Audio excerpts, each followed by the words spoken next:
रहे हो तो क्या कहेंगे? देखिए, आज मैं भारतीय जनता पार्टी का बुवानी खड़ा विधानसभा का प्रत्याशी बनाया गया हूँ। आज मैं यहाँ नामांकन करने के लिए आया हूँ और मेरे साथ में आज मैं बहुत ही खुश हूँ। आज पूरे बुवानी खड़ा विधानसभा के कोने कोने से बच्चा बच्चा, बुजुर्ग और जवान, हजारों नहीं लाखों की संख्या में आप मीडिया के साथी हो। बुवानी खड़ा से लेकर भिवानी तक अब तक रास्ते में लोगों का हुजूम जुड़ा हुआ है और मैं इससे बहुत खुश हूँ। आज पहला चुनाव है आपका, क्या क्षेत्र पहला चुनाव आपका और क्षेत्र को लेकर के क्या विजन आपका?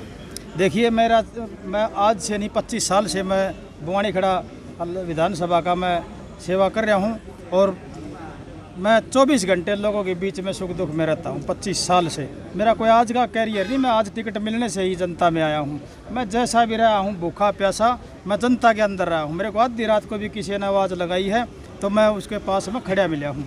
पीने की पानी की समस्या बहुत ज़्यादा देखी जाती है, नहरी पानी की समस्या रहती है। देखिए, नहर के पानी की समस्या को हमने पहले भी कोशिश करके लाइन बिछवाई है और अगर आने वाला समय भारतीय जनता पार्टी का है और हम सबसे पहला सुंदर ब्रांच का पानी ले आएंगे बुवानी खड़ा इलाके में।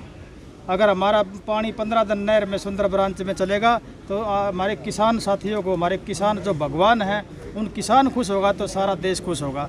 अगर सुंदर ब्रांच में पानी 15 दिन लाने का मेरा लक्ष्य है। मैंने देखा मैं कई बार सोचता हूँ कि सुंदर ब्रांच का पानी मैं बिना राजनीति में होते हुए बिना सोचा करता 1 मिनट में ले आऊँ। तो मैं कोशिश करूँगा, मेरी जितनी भी है तन मन दिन रात एक करूँगा। मैं सभी नेताओं से, अगर मेरे को भगवान का, परमात्मा का और जनता का आशीर्वाद हुआ तो मेरा लक्ष्य होगा। पानी की समस्या हमारे सुंदर ब्रांच से 15 दिन आएगा तो पूरे क्षेत्र का विकास हो जाएगा, पानी की समस्या ही नहीं रहेगी।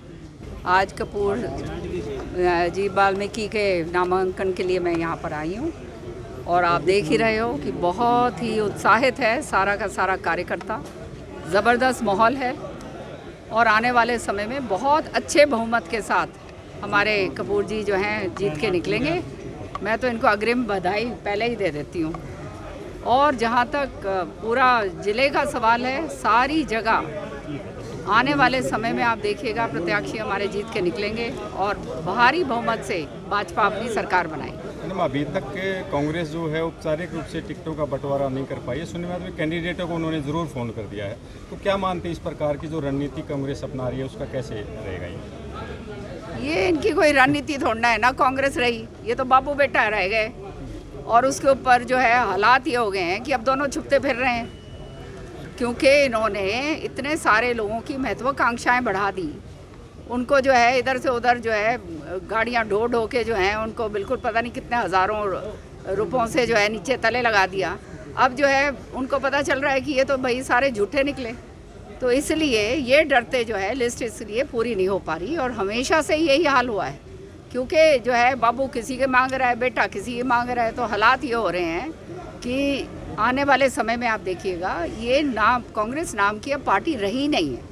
और ये हालात जो हैं इसलिए होते हैं क्योंकि ये जो है खाली मैं और मेरा, कोई ना तो संगठन है, किसी तरह का कोई कार्रवाई होती है। यहाँ पर तो खाली ये होता है, पता नहीं वो व्हाट्सएप के ऊपर भी चल रहा था, पता नहीं क्या क्या नहीं दिया जा रहा, लिया जा रहा, पता नहीं क्या क्या नहीं हो रहा। हर तरीके से जो है सारे मसले चल रहे हैं जो हम देख रहे हैं सोशल मीडिया पे भी और अखबारों में भी जो पढ़ रहे हैं, और उसका नतीजा आप देख ही रहे हैं। तो आने वाले समय में लोगों को भी समझ आ गई है कि भाजपा सरकार ने वो नीतियां लागू करी हैं। सबसे बड़ी बात तो ये है, देखो आज बेरोज़गारी का आलम है और गांव-गांव के अंदर जो है जब हम जाते हैं तो पूरा बिना खर्ची बिना पर्ची हमारे बच्चे जो हैं लग रहे हैं। बहुत बड़ी बात है और ये मैं तो बहुत बहुत बधाई दूंगी भाजपा के शीर्ष नेतृत्व को, ख़ास तौर से खट्टर साहब को जिन्होंने ये शुरुआत करी। और इसके साथ साथ किसान जो हैं, किसान भाई, जो हमारा कृषि प्रधान प्रदेश है और हमारा इलाका ज़्यादातर कृषि पे निर्धारित है, तो कृषि के लिए सारा कुछ जो है बैठकर उनका जो है समाधान निकाल दिया गया सारे किसानों भाइयों के लिए, जिसके लिए वो आंदोलन कर रहे थे। आज वो आंदोलन सारे ख़त्म इसलिए हो गए हैं क्योंकि कृषि का वो काम करा है जो अपने आप में एक इतिहास है, जो कभी पहले हरियाणा के अंदर हुआ नहीं है।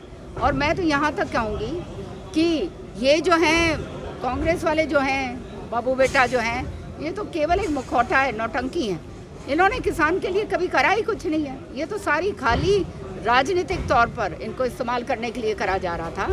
और आने वाले समय में इसका नतीजा आपको पता चलेगा। मैं तो यहाँ तक कहूँगी मैडम, कि आने वाले समय में जो, एक मिनट मेरी बात पूरी सुनो, कि जो नीतियाँ हमने किसानों के लिए लागू करी हैं, हमने बच्चों के लिए जो लागू करी हैं, महिलाओं के लिए जो लागू करी हैं, कांग्रेस शासित देश के अंदर, प्रदेशों के अंदर, वहाँ ये लागू करके दिखाएं, जब हम मानेंगे। और जो है लोगों को भी पूछना चाहिए कि आप यहाँ तो कुछ बोलते हैं, आपके जो आपके राज्य जो है जहाँ पर आप शासन कर रहे हैं, वहाँ पर जो है आप किसानों को दे के नहीं राजी। तो ये सारी बातें हो रही हैं, तो इससे स्पष्ट नज़र आता है कि ये खाली नौटंकी है, खाली जो है हर तरीके से जो है ना, वो कहते हैं पुत्र मोह के अंदर जो है सारा सत्यानाश पार्टी का दिया कर।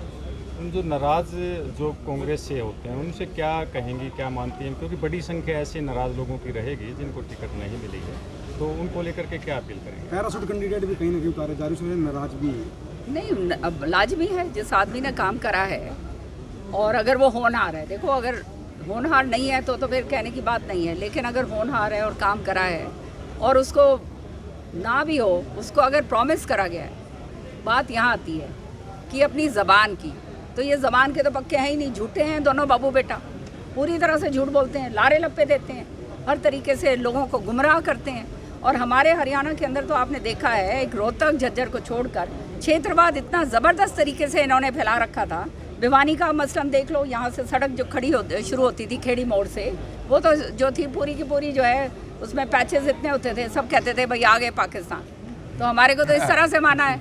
तो ये कहाँ पे, ये लोग कहीं टिकने वाले लोग नहीं हैं, इनको भी समझ में आ गई है। और इनके तो सिर के ऊपर तलवारें लटकी हुई हैं। किसानों की ज़मीनें, कितनी ज़मीनें, पूरा आधा गुड़गांव, फरीदाबाद, झज्जर, रोहतक, सोनीपत, सारा देख लो, ज़मीनें ले लेकर जो है इन्होंने औने पौने दाम के अंदर किसानों से ली हैं और जो है बिल्डरों को बेची हैं, करोड़ों करोड़ों रुपए कमाए हैं। आज उसी का नतीजा ईडी इनके पीछे पड़ी हुई है।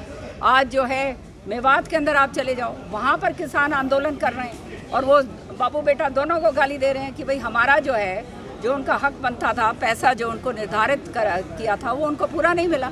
तो ये सारी बातें जो हैं ये लोगों के सामने हैं और लोगों ने देखा है कि भाजपा एक संगठित पार्टी है, देश हित की पार्टी है।